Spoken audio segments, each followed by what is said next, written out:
सोचो एक बार, तुम बैठे हो अपने फोन के साथ, सिर्फ एक वीडियो देखना था, एक रेसिपी, एक गाना या कोई न्यूज क्लिप। खुद से कहा था बस 5 मिनट, लेकिन जब नींद आई तब घड़ी में 1 घंटा निकल चुका था और तुमने स्क्रीन बंद नहीं की थी। किसी और ने तुम्हारे लिए वो फैसला कर दिया था।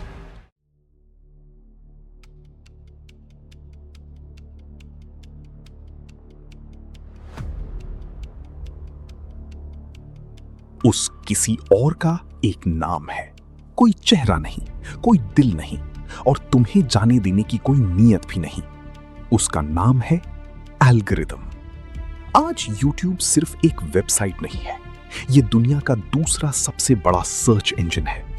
हर 1 मिनट में, सुनो ध्यान से, हर 1 मिनट में 500 घंटे का वीडियो अपलोड होता है इस प्लेटफॉर्म पर। 500 घंटे सिर्फ 1 मिनट में। कोई भी इंसान इस तूफान को सॉर्ट नहीं कर सकता, समझ नहीं सकता। तो YouTube ने एक मशीन बनाई, एक ऐसी मशीन जो तुम्हें देखती है, तुम्हें समझती है और फिर चुपके से डिसाइड करती है आगे तुम्हें क्या दिखाना है।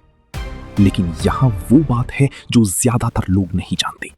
ये मशीन तुम्हें खुश रखने के लिए नहीं बनी, ये तुम्हें स्क्रीन पर रोकने के लिए बनी है। और ये दोनों चीजें यकीन मानो बहुत अलग है, बहुत ज्यादा अलग। YouTube के शुरुआती दिनों में एल्गोरिदम सिंपल था, क्लिक्स काउंट करो, जिस वीडियो को ज्यादा क्लिक्स मिले उसे ज्यादा रेकमेंड करो, बस। लेकिन क्रिएटर्स ने जल्दी ही ये समझ लिया, एक शॉकिंग टाइटल लिखो, थंबनेल पर चीखता हुआ चेहरा लगाओ, कुछ ऐसा प्रॉमिस करो जो बिल्कुल भी वीडियो में हो ही ना, और क्लिक्स आ जाते थे।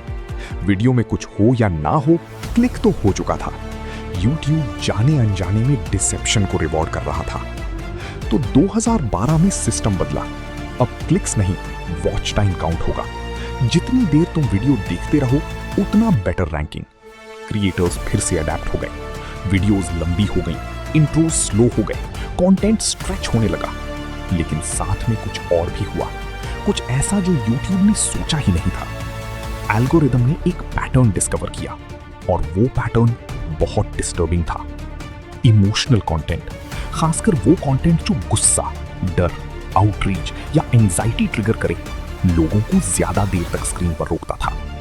एक बैलेंस्ड डॉक्यूमेंट्री क्लाइमेट चेंज पर 4 मिनट, लेकिन एक आदमी चिल्लाता हुआ बोलता हुआ कि गवर्नमेंट तुमसे झूठ बोल रही है, 11 मिनट। एल्गोरिदम को ये नहीं पता था क्यों ऐसा होता है, उसे पता भी नहीं होना था। उसे बस ये पता था कि क्या काम करता है और उसने वही पुश करना शुरू कर दिया। रिसर्चर्स और जर्नलिस्ट्स ने एक डिस्टर्बिंग पैटर्न नोटिस किया रिकमेंडेशंस में। एक थोड़ा सा पॉलिटिकल वीडियो देखो, अगली रिकमेंडेशन थोड़ी और एक्सट्रीम होगी। वो देखो, उससे भी ज्यादा एक्सट्रीम, और फिर उससे भी ज्यादा, सीढ़ियों की तरह जिनका कोई फ्लोर ही नहीं। इस फिनोमेनॉन का एक नाम दिया गया, रेडिकलाइजेशन रैबिट होल। और ये कोई ग्लिच नहीं था, ये एल्गोरिदम था, अपना काम कर रहा था, बिल्कुल वही जो उसे बताया गया था। वॉच टाइम मैक्सिमाइज करो, चाहे कुछ भी हो।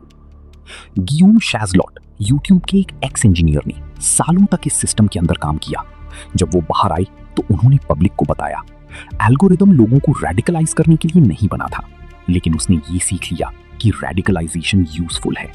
एक्सट्रीम कंटेंट स्टिकी कंटेंट होता है और स्टिकी कंटेंट प्रॉफिटेबल कंटेंट होता है। एल्गोरिदम की नजर में एक ब्यूटीफुल म्यूजिक वीडियो और एक कंस्पिरेसी थ्योरी में कोई फर्क नहीं। सिर्फ एक सवाल है, कितनी देर तक स्क्रीन रोक सकता है ये। और फिर आया एडवर्टाइजिंग का चक्रव्यूह। YouTube का पूरा बिजनेस मॉडल एड्स पर चलता है। जितना ज्यादा तुम देखो उतने ज्यादा एड्स दिखो, उतने ज्यादा एड्स दिखो उतना ज्यादा पैसा, YouTube को भी, क्रिएटर को भी।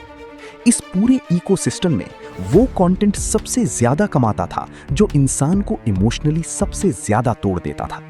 क्रिएटर्स व्यूज नहीं ढूंढ रहे थे, वो एल्गोरिदम की अप्रूवल ढूंढ रहे थे, और एल्गोरिदम आउटरीच को अप्रूव करता था बार बार। 2016 तक इस सब ने चुपके से पूरी इलेक्शंस को शेप कर दिया था। स्टडीज में सामने आया कि कई देशों में YouTube की रिकमेंडेशन इंजन ने fringe political movements, health miss information और कंस्पिरेसी नेटवर्क्स को मिलियंस तक पहुंचा दिया था। किसी प्लानिंग के बिना नहीं, बल्कि सिर्फ इसलिए क्योंकि मशीन ने सीख लिया था, डर फैक्ट से तेज ट्रैवल करता है।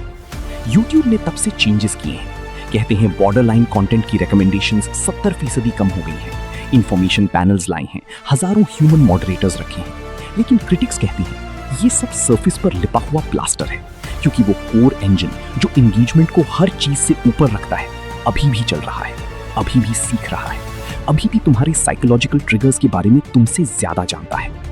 और यहाँ वो बात है जो इस पूरी कहानी को सच में डरा देती है। तुम YouTube के कस्टमर नहीं हो, तुम प्रोडक्ट हो। तुम्हारा ध्यान, तुम्हारा वो कीमती लिमिटेड इंसानी ध्यान, वो रॉ मटेरियल है जो हार्वेस्ट करके बेचा जा रहा है। एल्गोरिदम तुमसे नफरत नहीं करता, तुमसे प्यार भी नहीं करता, उसे तुम दिखाई भी नहीं देते। उसे एक बिहेवियरल पैटर्न दिखाई देता है, एक सेट ऑफ रिएक्शंस, एक प्रोफाइल जिसे ऑप्टिमाइज करना है।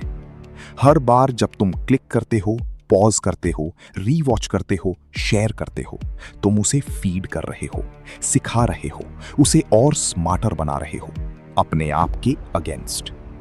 तो अगली बार जब तुम रात के 2 बजे खुद को पाओ 3 वीडियोस डीप किसी ऐसी चीज में जो तुमने कभी देखनी ही नहीं थी, जो तुम्हें एंग्री या डरा हुआ या अंदर से खाली छोड़ गई हो, तो 1 सेकंड रुको, खुद को ब्लेम मत करो, बस ये याद करो कि ये एक्सीडेंट नहीं था। किसी सर्वर फार्म में जिसे तुम कभी नहीं देखोगे, एक ऐसी सिस्टम ने अपना कैलकुलेशन रन किया जिसका कोई नाम नहीं, कोई रूह नहीं। उसने तुम्हारी वीकनेस ढूंढी और उसे ग्लोइंग स्क्रीन पर सर्व कर दिया, और वो पहले से ही तुम्हारी नेक्स्ट रिकमेंडेशन तैयार कर चुका है।